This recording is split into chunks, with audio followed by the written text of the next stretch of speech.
tayo babalik kasi para i-request tayo ng huntay dito. Yan, mga tayo babalik. Laki ng tansa pa rin nila, kinain na yung islaban dito. Ito yung gawa namin doon. Yan. Eh, tira-tira namin ngayon. Maliit lang. 3 kami dyan. 3 Pinoy pa rin. Yung mga huntay, nagbababa sila ng hari. Kailangan natin maagang bumalik para ganahan yung huntay. By request ulit dito. Wala pa kaming gimba eh.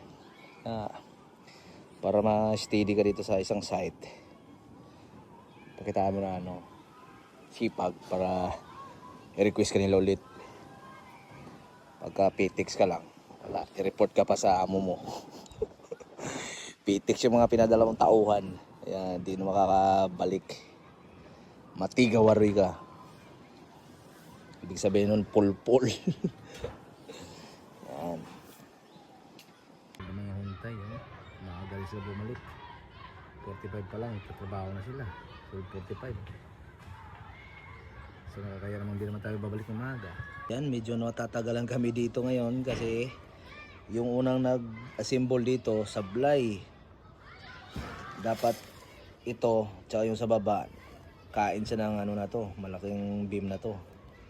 Ang ginawa kasi, nasa ilalim ng pinakababa ng bakal na to. Tawagin si takin. Pagbaba namin ito kanina, hindi ito masagad kasi nauna yung baba nitong bakal na to. Ang ginawa namin, pinutol namin. Ayan, putol yan. Kakain ng mga 2 oras to. Kasi 4 na piraso yan. Putol dulo. Kataang ka kasi yan eh. Ayan riwangka pala, riwangka. Ayan yung pagkasablay ka, matagal na ayusin yan. Kahit maliit na bakal yan, matagal ayusin.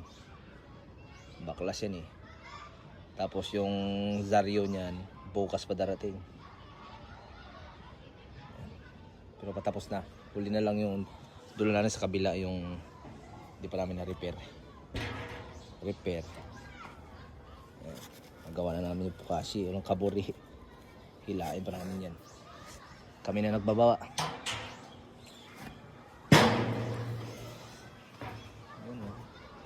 Yan, putol din yan, putol. Dalawa. Napuputol na. Bukas pa talagang slab nito.